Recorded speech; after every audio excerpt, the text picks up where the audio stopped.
첫 번째 단락에서 부부의 도 첫 번째 단락에서 가정의 비롯은 부부라. 부부 사이에 먼저 도가 있어야 하나니 옛 성인의 말씀에 군자의 도가 부부로 비롯된다 하신 것이 곧 이 뜻이니라 라고 하는 단락부터 먼저 같이 공부하시겠는데, 가정의 비롯이 부부라는 것은 무슨 의미일까요? 가정의 시작이 부부라는 겁니다. 가정이라는 것이 부부로 시작이 된다는 거.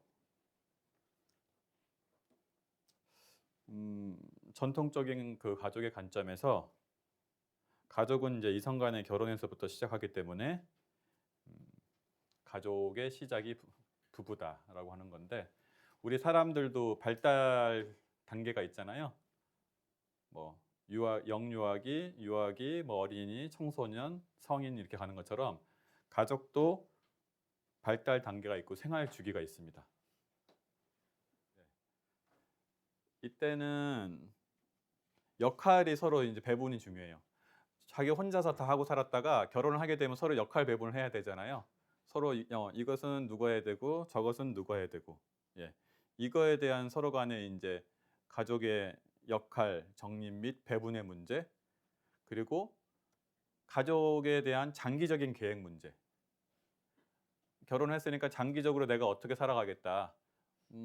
지역은 어디서 살 거고, 뭐 집은 어떻게 할 거고, 뭐 자녀 교육은 어떻게 할 거고, 이런 큰 가족에 대한 계획에 대해서 서로 간에 대화를 해야 되고요. 그 다음에 서로의 가치관이나 삶의 방식에 대해서 서로 이제 공유해야 될 필요가 있죠. 연애 때는 그런 부분들을 충분히 얘기 못 하지만은, 나는 뭐 도시에서 문화생활을 하고 싶은 사람도 있을 거고요.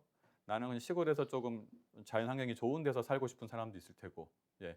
또 아니면 또 나는 직업을 안정적인 직업보다는 좀 자유롭게 살고 싶은 사람도 있을 테고, 그 전에는 나 혼자의 몸이기 때문에 내가 어떻게 하든지 간에 상관이 없지만, 지금은 공동체이기 때문에 내가 하는 행동이 옆에 배우자한테 영향을 미치기 때문에 모든 것을 상의를 해야 되고 해야 되는 거죠. 공유를 해야 되고, 그런 것들.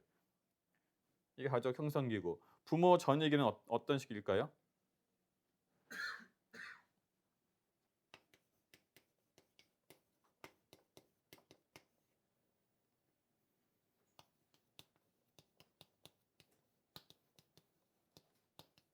첫 자녀의 임신에서부터 이제 출산이 이루어지는 시기인데, 그러니까 이제 신혼부부가 첫 자녀를 출산하는 시기. 그러니까 전이라는 것은 옮겨가는 거예요. 이제 내가 내가 남편의 역할, 부인의 역할만 하다가 부모의 역할을 하나 더 생기는 거죠. 예, 그래서 부모 전이기. 자녀가 태어나면서 남자는 아버지의 역할이 생기고, 그리고 여자분은 어머니의 역할이 새롭게 생기는 거예요. 이것이 이제 발달 가업이겠죠. 2인 관계에서 3인이나 4인이나 5인 관계로 바뀌는 거죠, 이제 관계가 형성이. 예. 가족이 확대되는 시기라서 이때는 이제 새로운 역할이 생기는 것이 발달 가업이 되겠고, 그런 새로운 역할에 적응하는 것이 중요한 시기가 되죠.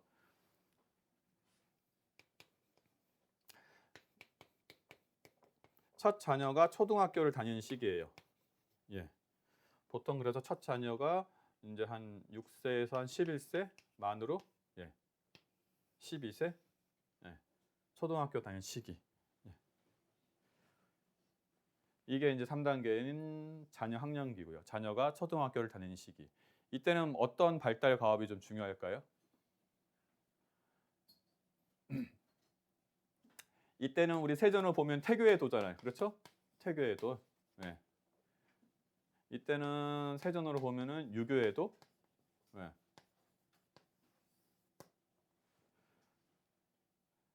자녀 학령기 때는 어떤 것이 중요하냐면은 요즘 세대 많이 일과 가정의 양립, 예. 맞벌이 부부가 많아지잖아요. 일도 잘하고 싶고 가정도 잘 지키고 싶고, 이 일과 가정의 양립에 대한 고민, 그리고 워킹맘으로서의, 아무래도 똑같이 일을 맞벌이를 한다 그래도 여자한테 아무래도 가사 노동이 집중되는 경향이 있어서 워킹맘의 고충, 뭐 아버지의 역할 부재, 그리고 뭐 초등학생들의 학업 스트레스 등이 이제 이때가 다 스트레스죠. 예. 부모로서의 부모가 가지고 있는 양육 스트레스, 그리고 이제 초등학교 자녀가 사회에 진출하면서 갖는 학업 스트레스, 예. 그리고 일과 가정을 같이 잘하고 싶은 그런 고민 갈등들이 자녀 학령기에 해당이 됩니다. 자녀 청소년기는 어떤 걸까요? 말 그대로 자녀가 청소년기, 사춘기에 있는 가족이에요. 이때 가장 가족이 겪어야 될 고민, 갈등, 해결 과제가 어떤 게 있을까요? 자녀 청소년기에 있는 분들이 자녀 청소년기의 가장 큰 갈등은 뭐냐면은 자녀들과의 소통. 네. 제가 뭐 모든 걸 경험할 수 없지만은 제가 청소년 상담을 올해 한 10몇 년 해왔는데 가장 많이 찾아오는 것이 부모 자녀 간의 소통이 안 돼서. 네. 자녀 독립기는 어떤 시기일까요? 자녀들이 결혼을 시작하는 시기예요. 자녀들이 결혼해서 이제 독립적인 가정을 꾸려가는 시기예요. 여기 해당되는 우리 교도님들이 좀 계실 것 같아요. 예. 자녀들이 결혼을 시작하고 본인 스스로 있어서는 가장 사회적으로 왕성한 시기예요. 가장 최고의 정점에 오르는 시기. 사회생활의 활동 범위가 최고에 이르는 시기고, 그래서 책임과 의무 이런 것들이 가장 많이 요구되는 시기가 이제 자녀 독립기입니다. 그럼 노년기는 어떤 걸까요? 제가 보기 이때가 이제 한 50대 후반에서 60대 한 중반 이 정도 사이일 것 같아요. 예. 노년기는 지금 노년기에 해당되시는 분들도 많이 계시잖아요. 노년기는 이제 은퇴 이후의 삶이 노년기거든요. 은퇴 이후. 세전으로 봤을 때는 휴양에도 해탈에도 해당되는 시기죠. 그 노년기에 겪는 어려움은 어떤 것이 있을까요?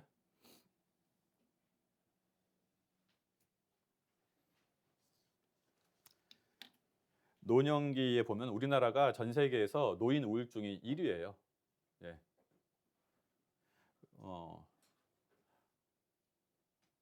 노인 우울증이 왜 생길까요? 경제적으로 어려워서 생기거든요. 경제적으로 어려운데 돌봐주는 사람도 없어요. 예, 찾아오는 사람도 없어요. 그러니까 인간적으로 고립되고 경제적으로 어려워서 이 우울증들이 많이 생깁니다. 이렇게 이제 각 그 생활 주기마다 이제 발달 가업이 있고요. 자, 이 결혼으로 시작된 가족 발달이 노년기에 어떻게 끝나요? 한쪽 배우자의 죽음으로 이제 가족이 해체되는 거죠. 그렇죠? 가족은 2인 이상의 관계니까 결혼으로 가족이 형성됐다가 한쪽 배우자가 사망하면은 이제 가족 생활 주기는 끝이 나는 거예요. 한쪽 배우자 사망으로. 시작은 결혼으로, 끝은 한쪽 배우자의 사망으로. 이렇게. 예. 자기의 삶은 지속되지만은 가족으로서의 그거 생활 주기는 이제 마감이 되는 거죠. 예. 여기서 다시 결혼하면 다시 가족 형성이 갈 수 있죠. 예. 70대 다시 결혼하면은 예. 이거 부모 전이기까지 힘들겠죠. 예. 70대 자녀를 출산할 수는 어려우니까. 예. 근데 뭐 입양을 하면 가능할 수는 있겠죠. 다시. 예. 어쨌든 간에 예. 이렇게 이런 형태로서 이루어집니다. 그래서 이제 이런 가족의 생활 주기를 이해해야지 또 우리가 세전에 대해서 조금 더 구체적으로 그리고 또 현실감 있게 접할 수 있어서 이 가족이 생활 주기별로 갖는 어려움들을 해결해 주는 것이 세전의 목적이잖아요. 예. 그러니까 그런 것들을 생각하시면서 부부의 도도 바라보시면 좋을 것 같아요. 뭐 부부의 도는 사실은 가족 형성기부터 노년기까지 다 포함하는 과정이지만은 조금씩 이제 달라지겠죠. 부부의 도 첫째는 화합이니 부부가 서로 경애하고 특성을 서로 이해하며 선을 서로 권장하고 허물을 서로 용서하며 사업을 서로 도와서 끝까지 알뜰한 벗이 되고 동지가 될 것이요. 이게 이제 부부의 도 첫 번째 화합인데 화합을 하기 위해서는 어떤 것이 필요할까요? 네. 화합을 하기 위해서는 제가 보기에는 결혼이란 것도 하나의 인간관계예요. 여러 가지. 친구 관계도 인간관계죠. 예. 그리고 사제 관계도 인간관계잖아요. 부부 관계도 인간관계예요. 그러니까 부모 자녀 관계 빼놓고는 우리가 선택한 인간관계잖아요. 부모 자녀는 선택할 수가 없어요. 근데 부부 관계는 선택한 거잖아요. 예. 그러니까 부부 관계도 인간관계니까 그 인간관계에 대한 이해가 필요합니다. 부부라는 인간관계가 갖는 그 특성에 대한 이해가 필요하고, 그다음에 이제 배우자에 대한 이해가 필요하죠. 실패도 내성이 있어야 되는데 한두 번 실패해 봐야지 실패에 대해서 실패를 딛고 일어나잖아요. 근데 만약에 내가 대학 입시 때까지 한 번도 실패를 안 해 봤어. 근데 그 실패 안 한 것이 부모가 만들어 준 안전한 길로만 갔기 때문에 안 해 봤어요. 근데 대학에 들어가고 나서 실패를 했어. 연애를 하면서 실패를 했든지 인간관계에서 실패를 했으면 어떻게 될까요? 그 실패 때문에 완전히 인생이 무너져 버려요. 일어나질 못해. 예. 한 번의 실패와 실수에 완전히 무너지게 됩니다. 예. 실패를 한 것도 경험이거든요. 아주 중요한 경험이에요. 예. 실패해 본 사람이 성공하지 바로 성공하기는 어려워요. 예. 그리고 성숙한 사람은 자신이 선택한 결과에 책임을 지는 사람인데, 우리 과보 속에서 자란 청소년들, 자녀들은 내가 선택한 길이 아니기 때문에 그 결과에 대해서 책임지려는 마음이 없죠. 그렇죠? 부모가 가라고 해서 그 학과 갔고 부모가 가라고 해서 그 직업 선택했어요. 그러면은 나중에 그게 잘못됐을 경우 어떻게 될까요? 부모를 원망하죠. 예. 부모님 때문에 내 인생 망쳤다고 하거나, 두 가지예요. 부모를 원망하거나 평생 부모한테 의존하고 살아요. 예. 그래서 자력을 얻을 때까지만 도와줘야지, 충분히 자력으로 살 수 있는데 도와주는 것은, 그리고 실패와 실수를 경험하지 못하게 자녀를 만드는 것은 자녀를 가장 위험한 길로 빠뜨리는 지름길이라고 볼 수 있습니다. 자녀의 인생을 망칠 수 있는 지름길이에요. 이 자녀의 인생을 망치고 싶으면은 자력이 있어도 계속 도와주면 돼요. 그럼 한 방에 무너지는 거예요. 그리고 일어나지 못해요. 자녀가 부모의 마음을 이해하고 부모를 위로하고 부모를 지지하고 동조자가 될 경우 자녀는 부모화된 자녀가 돼요. 부모화된 자녀. 뭘까요? 현실적으로는, 육체적으로는 내가 부모지만은 실제 부모 역할은 자녀가 하고 있는 거예요. 자녀가 다 부모를 케어하고 있어요. 그것을 부모화된 자녀라 그래요. 예. 그럴 수 있잖아요. 자녀가 다 가정을 책임질 수 있고 자녀가 부모를 다 케어하고. 예. 이렇게 되면은 그 자녀는 자기의 정상적인 발달에 집중하지 못해요. 본인도 발달을 해야 되잖아요. 근데 자기 발달을 못하고 부모한테 집중이 되니까 정체성에 혼란이 겪게 돼요. 내가 지금 그러니까 여기는 이제 부모인 분도 있고 앞으로 부모가 될 분도 있고 부모의 시기를 이제 끝나신 분도 계시겠는데, 혹시 자녀를 하고 있다면은 내면에 어떠한 원인이 있는지 탐색을 해봐야 됩니다. 그리고 나의 성향을 잘 봐야 돼요. 내가 과보할 성향이 있는 건지, 그것이 좋은 부모 신드롬 때문에 내가 좋은 부모가 되어야겠다는 막연한 부담감 때문에 과보를 하고 할지, 아니면은 과보를 당했거나 방치를 당한 경험 때문에 내가 과보를 할 부모가 될지, 그리고 내 안에 있는 강한 의존성이, 불안이 나를 과보하러 할 부모를 만들지, 아니면은 부부 관계에 대한 불만족이 나를 과보하는 부모로 만들어 갈지 등을 스스로 가만히 봐야 되는 거죠. 이게 이 첫 번째, 우리 부모에도 첫 번째입니다. 자력을 얻을 때까지가 참 큰 의미를 갖고 있죠. 그다음에 두 번째가 어느 방면으로든지 시기를 잃지 말고 자녀를 교육시키는 데 힘을 다할 것이요. 이 시기에 대해서는 세전에 나와 있잖아요. 우리가 근데 이제 발달 심리학에서는 결정적 시기라는 것이 있어요. 여기에 대해서 논란이 좀 있지만은, 그러니까 우리가 어떤 발달을 하기 위해서는 그 특정 시기에 꼭 그 그 과업을 이수해야지 발달이 이루어진다는 거예요. 예. 근데 우리 결정적 시기를 봤을 때 우리 법의 등급에서도 결정적인 시기가 있지 않아요? 특신급에는 이것을 해결하지 못하면 특신급에서 법마상정급으로 올라가지 못하잖아요. 신심? 특신급의 핵심은 신심이잖아요. 예. 그 신심의 문제를 해결하지 못하면은 특신급에서 이제 법마상정급으로 올라가지 못하는데 그런 게 되겠죠. 결정적 시기란 것은 그 시기에 내가 꼭 해결해야 될 과제, 예.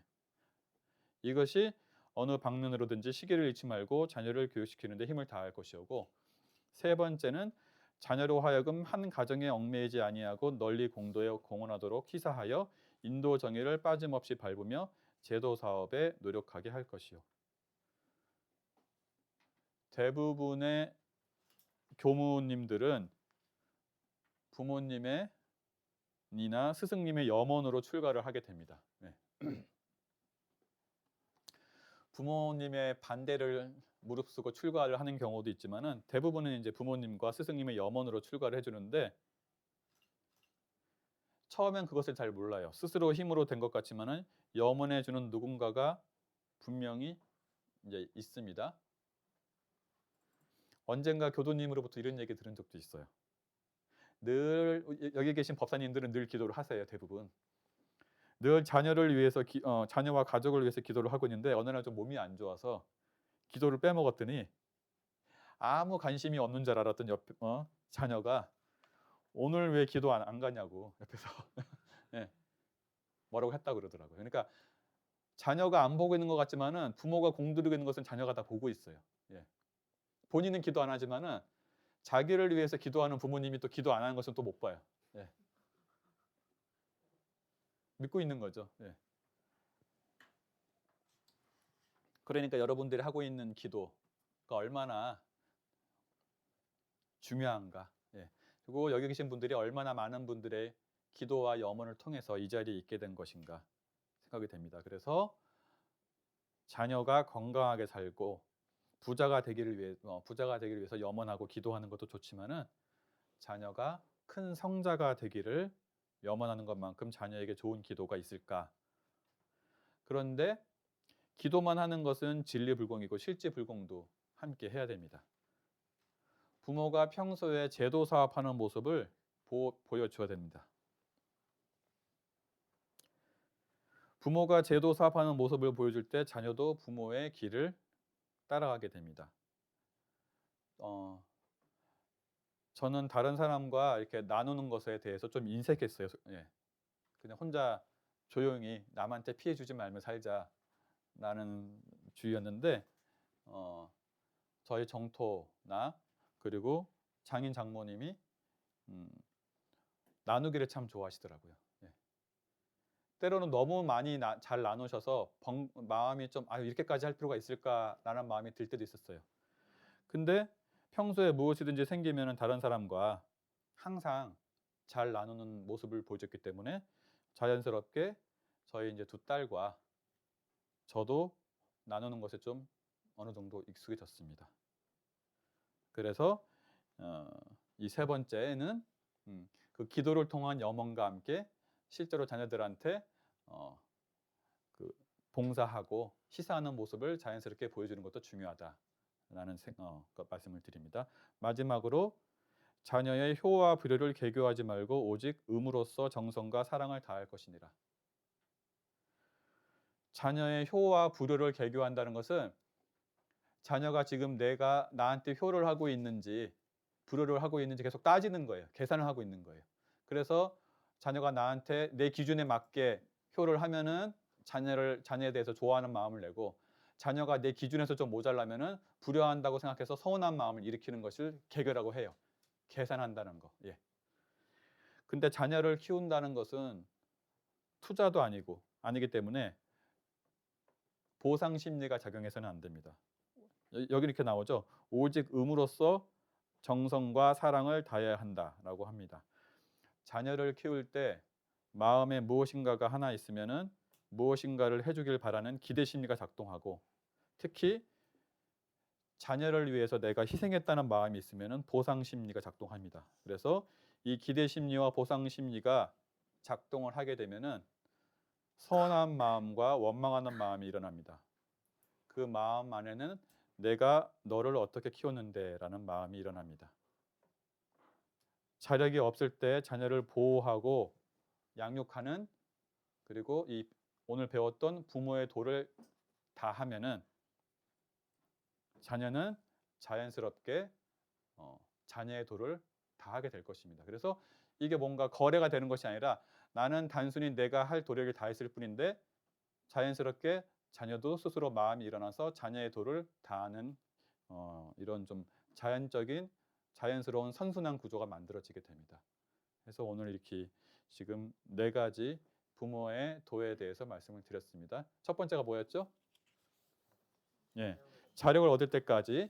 그 언제가 자력이고 자력이 무엇인가가 거기서 핵심이죠. 그 두 번째는 시기를 잃지 않는 거. 예, 결정적 시기. 그 시기를 놓치면은 2배, 3배의 공력이 들어간다. 그 세 번째는 예, 공도에 헌신하도록 하는 거. 예.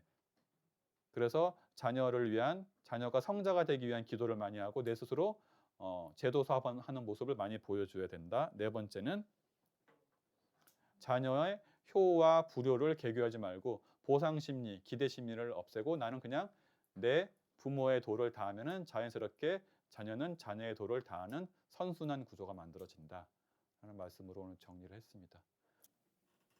대종사님께서는 무엇을 효라고 말씀하셨을까요?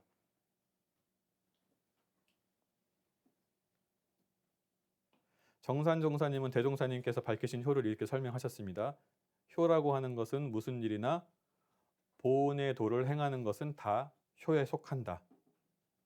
이 모든 보온 가운데 부모 보온이 제일 초보가 되기 때문에 우리를 효를 말한다라고 얘기를 하셨습니다. 그래서 이제 왜 그러냐면은 우리가 대종사님 입장에서는 무슨 일이나 보온의 도를 행하는 것이 효인데 기본적으로 왜 우리 기본적으로 부모에 대한 보온도 못하는 사람이 다른 거에 대한 감사를 느낄 수 있을까요? 이렇게 의문하신 거예요. 대선생님께서는. 세상 사람들이 부모에 대해서도 감사함을 모르는 사람이 다른 것에 대해서 감사를 느낄 수 있을까? 그래서 효라는 것은 보온행의 시작이다. 예. 정산종사님께서는 결국 천만 경계를 오직 감사 하나로 돌리는 것이 참다운 큰 효다. 원불교에서 말하는 효는 참 넓죠. 한 부모를 모시는 것이 아니라 천만 경계에서 감사를 느끼는 것이 효다. 근데 그 효는 시작은 부모에서부터 시작한다는 거예요. 효는. 그 감사는 부모에서부터 느끼는 거예요. 부모의 마음을 편안하게 한다고 해서 아닌 명령에도 순종하는 거. 부모의 마음을 편안하게 한다고 해서 옳지 않은 것도 그 명령에도 따라가는 것이 작은 효고. 두 번째는 부모가 자력이 있는데도, 부모가 혼자서 생활할 수 있는데도 평생 그 곁을 떠나지 않고 그것을 효라고 생각하고 공중을 위한 큰 사업을 하지 못하는 것. 그것이 이제 작은 효라고 말씀하셨어요. 예. 첫 번째는 이제 부모의 뜻을 따른다고 해서 큰 대의를 저버리게 되는 거고, 두 번째는 부모 한 분을 모시기 위해서, 부모 스스로 살 수 있는데도 모시기 위해서 다른 무자력한 자들을 돌볼 수 없기 때문에 이것이 작은 효가 되는 거예요. 그러면 어떻게 해야지 이제 참다운 큰 효가 될 것이냐? 정전에 이제 부모 보온의 조목을 일일이 실행하는 것이 큰 효라고 말씀하셨어요. 부모 보온의 조목 몇 가지가 있죠? 예, 4가지가 있죠. 첫 번째가 뭐죠? 공부의 요도, 사막팔조와 인생의 요도, 사원서유를 빠짐없이 밟는 것이 부모 보온이다. 효다. 왜 그럴까요? 저는 처음에 이게 의문이 들더라고요. 대종사님께서는 이렇게 말씀하셨어요. 공부의 요도, 공부의 요도를 그러니까 공부의 요도를 다 실천하고 나면은 부처님의 지혜를 얻는 거죠. 지견을 얻을 것이요. 인생의 요도를 밟고 나면은 부처님의 실행을 얻을지니 자녀된 자로서 부처님의 지행을 얻어서 부처님의 사업을 이룬다면은 그 꽃다운 이름이 너른 세상에 드러나서 자연 부모의 은혜까지 드러나게 될 것이라. 그리 된다면 그 자녀로 말미암아 부모의 영명이 천추의 길이 전하여 만인의 존모할 바가 될 것이니. 그러니까 모든 사람의 존경을 받게 될 것이니 어찌 일생 동안 시봉하는 것에 비할 수 있겠는가? 라고 이렇게 말씀하시거든요. 그러니까 이제 내가 공부를 열심히 해서 큰 성자가 되면은 그 부모의 이름도 드러나잖아요. 우리 지금 예수님의 부모님 기억하시잖아요. 네? 성모 마리아하고 네? 요셉. 예. 부처님의 부모님도 기억하시죠? 마야 부인, 예. 정반아. 예. 지금 부처님은 뭐 3,000년이 지났는데도 기억하는 사람이 있고 예수님도 지금 몇 년이에요? 예. 거의 2,000년이 넘었는데도 기억하시잖아요. 이것만큼 큰 효가 있을까 싶어요. 예. 그래서 내가 큰 성자가 되는 것이 가장 큰 효다라고 하신 거예요. 첫 번째로. 그래서 1조에 넣었죠. 2조는 뭐였죠? 부모가 무자력할 경우에 힘 미치는 대로 심지의 안락과 육체의 봉양을 드릴 것이요. 근데 앞에 단서가 있어요. 부모가 무자력할 때. 부모가 자력이 있을 때는 스스로 움직이실 수 있고 스스로 경제 활동을 하고 계실 때는 그냥 이제 부모 곁에 딱 붙어서 봉양까지는 할 필요가 없다는 거죠. 예. 근데 여기서 우리가 육체의 봉양은 어떻게 하면 될지는 짐작이 되잖아요. 그죠?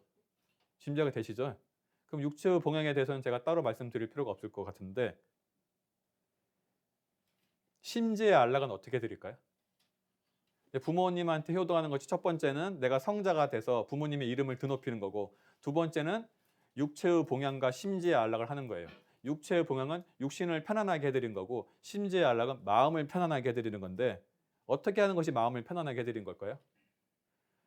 우리가 잘 생각해 보면은 내가 부모님 마음을 편안하게 해드렸다고 생각하지만 평생 부모님 마음을 한 번도 편안하게 해드리지 못하고 돌아가실 수도 있어요. 착각 속에서 확인해 보지 않으면은. 근데 확인해 본다고 해도 부모님이 괜찮아 이렇게 하시겠죠. 괜찮다 하시겠죠. 예. 부모님이 어떤 효도를 좋아하실까? 부모가 기뻐하는 효도 3가지가 무엇인지 알아본 설문이 있었는데 다는 말고 3가지, 3등. 3가지가 뭐가 있을까요? 여기 계신 분들이 예상이 가능한데 3등은 손주 재롱. 네. 그것이 이제 부모님한테 효가 되는 거고요. 2등은 용돈. 네. 1등은 안부 전화나 방문. 그러니까 직접 전화 드리고 만나 뵙는 것이 1등이에요. 2등은 용돈이고요. 3등은 이제 손주 재롱인데 이 3가지를 해드리면 심지 안락이 된다는 거죠. 마음이 기쁘다는 건데 3조는 부모가 생존하시거나 열반하신 후나 힘 미치는 대로 무자력한 타인의 부모라도 내 부모와 같이 보호할 것이요라고 했습니다. 무자력한 타인의 부모를에게 보호하는 것이 왜 효도가 될까요? 부모 보응이 될까요? 이거는 뭐 원불교인들한테는 당연할 것 같아요. 원불교인들은 일생만 사는 것이 아니잖아요. 영생을 산다고 하잖아요. 그러면은 내 과거의 부모님도 계실 것이고 과거의 부모님, 그 전전생의 부모님 하면은 어찌 보면 이 안에서도 부모의 연을 맺었던 분이 있을 수도 있어요. 그렇죠?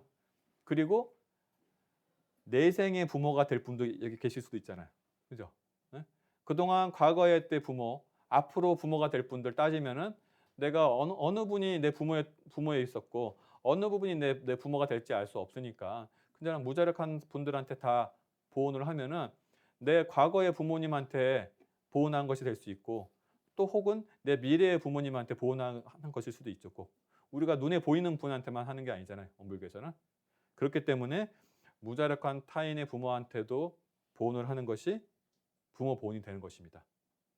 과거의 부모, 미래의 부모한테 미리 과거의 부모와 미래의 부모한테 보온을 하는 것이기 때문에 그래서 3조는 이제 그렇게 이해하시면 되고 4조는 또 뭐가 있을까요? 4조는 부모가 열반하신 후에는 역사와 영상을 봉헌하여 길이 기념할 것이냐라고 되어 있습니다. 이것을 대부분 사람들이 그냥 넘겨 흐르는 경우가 많이 있는데 제가 예전에 이제 세종교당에 있을 때는 교도님들이 부모님의 열반인 기념제를 모시러 올 때는 제가 설교를 하는 것보다는 그 부모가 같이 오잖아요. 열반인 기념제 때는 부모도 오고 자녀도 같이 와요. 그러면은 그 자녀가 할아버지에 대해서 할머니에 대해서 모르는 경우가 많이 있어요. 그럼 그때 그 부모가 기억하는 할아버지와 할머니의 좋았던 모습을 자녀한테 들려주라고 합니다. 그때 그렇게 하면은 내 할머니 할아버지를 저도 할아버님을 직접 뵙지 못했거든요. 그럼 나와 별로 관계가 없었고 그냥 부모님 말 통해 그냥 잘 모르는 분이었는데 부모님을 통해서 할아버니 할머님의 역사를 듣게 되면 그것도 이제 좋은 역사를 듣게 되면은 제사에 좀 더 정성이 생깁니다. 그리고 할머니와 할아버지와 손 자녀들을 연결시켜주는 고리를 두텁게 만듭니다. 그리고 그 가문에서 계승되어 오는 중요한 정신들이 있어요. 그 할머니 할아버지가 중요하게 생각했던 것들이 있거든요. 그것이 어떻게 보면 무형의 자산이잖아요. 그 자산이 전달이 됩니다. 그 다음 세대로. 그것이 진정한 효죠. 이제 여기까지가 부모 보온의 조목이고 마지막으로 이제 부모 보온의 조목에 나타나지 않았지만은 세전에서 밝히신 것이 있어요. 자녀의 도는 어떤 거냐면은 부모가 혹 노혼하여 대의에 어두운 경우가 있을 때에는 온화한 기운과 부드러운 말씨로 간하고 또 간하여 그 마음을 돌려드리기에 힘쓸 것이요. 그러니까 부모가 노혼하다는 것은 부모가 나이가 드셔서 정신 기운이 미약한 경우에는 온화한 기운과 부드러운 말씨로 간하고 이야기하고 또 이야기해서 그 마음을 돌려드려야 된다. 우리가 보통 부모가 노혼하게 되면은 막 화내잖아요. 예. 화내거나 아예 그냥 듣고도 그냥 무시해 버리잖아요. 예. 그런데 부모가 이렇게 노혼했을 때는 핵심이 이거예요. 온화한 기운과 부드러운 말씨로 두 번 돼 있어요. 간하고 또 간하여.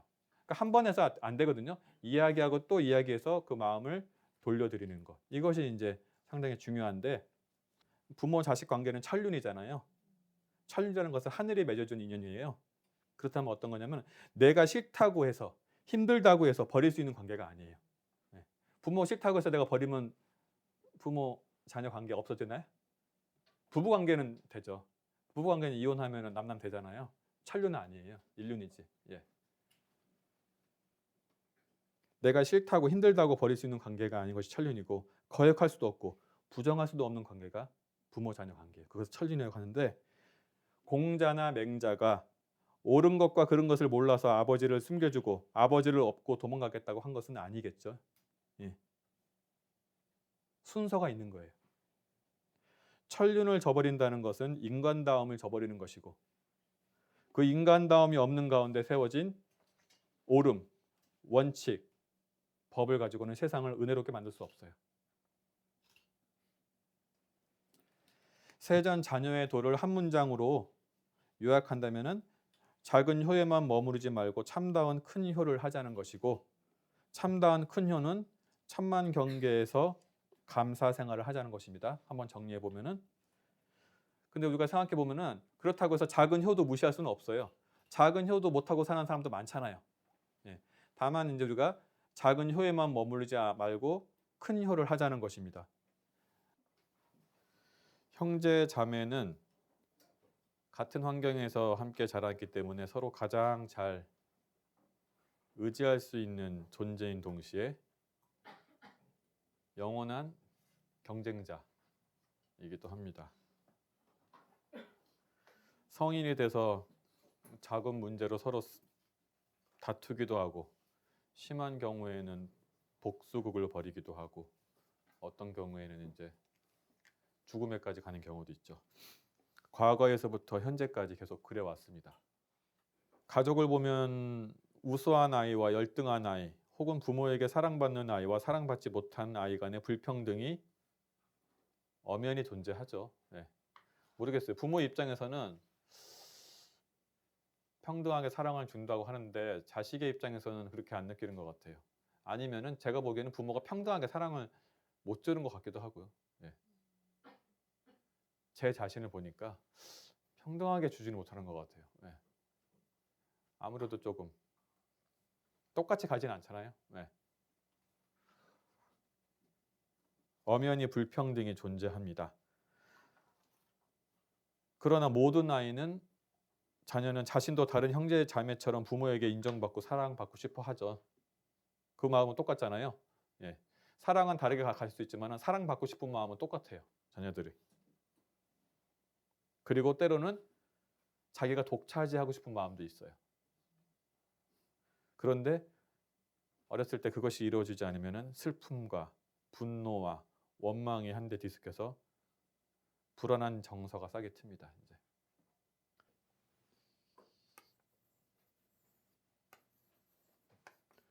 우리가 오늘 배우는 것이 형제자매 관계잖아요. 부모.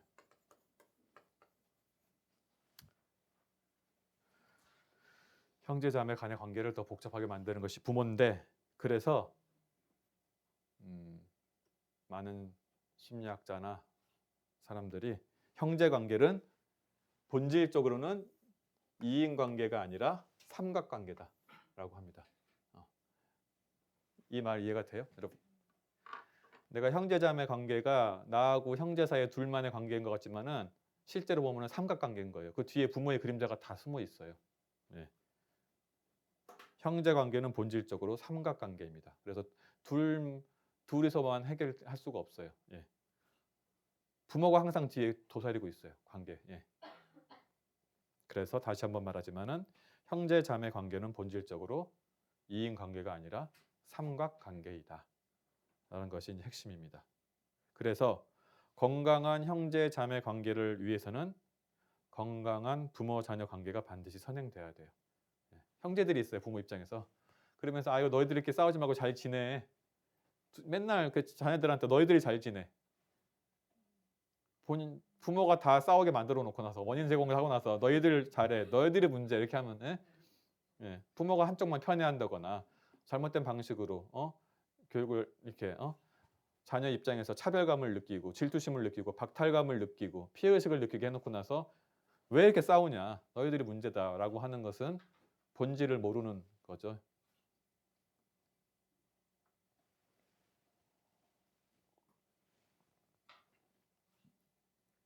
또 제가 알고 있는 작은 지식으로 봤을 때 형제자매 관계에서 가장 많은 연구를 한 사람 중에 한 명이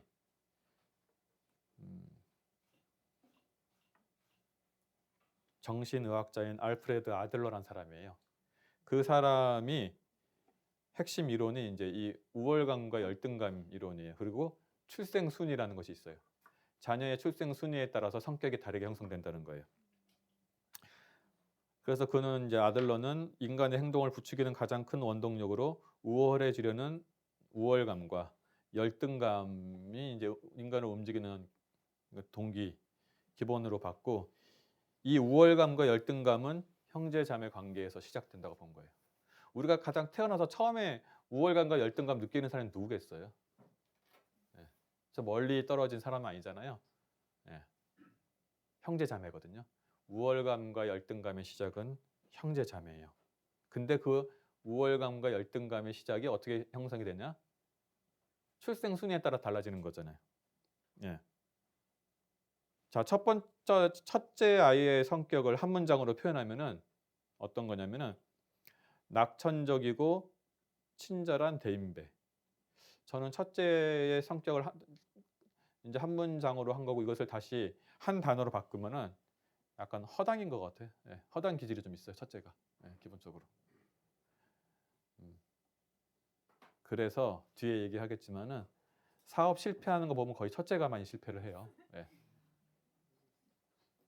왜냐하면 첫 번째 아이는 부모에게 특별하고 전제로 귀한 대접을 받습니다. 저도 보니까 첫째 아이한테는 온갖 것들을 다 해줬어요. 좋은 것들을 많이. 몰라서. 그러다가 둘째는 조금 막하게 돼요. 약간 이렇게까지 안 해도 되는 거였구나.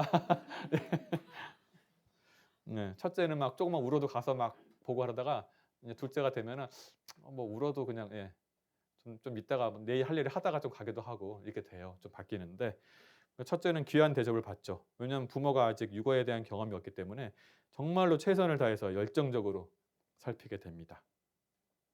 둘째가 가지고 있는 특징은 뭐냐면은 권위에 저항하는 야심가예요. 둘째는. 왜냐하면 둘째는 태어나면서부터 주변에 관심을 갖는 맞이와 달리 태어나는 순간부터 경쟁 속에 있게 되잖아요. 예. 첫째를 이겨내고 관심을 획득해야 돼요. 예.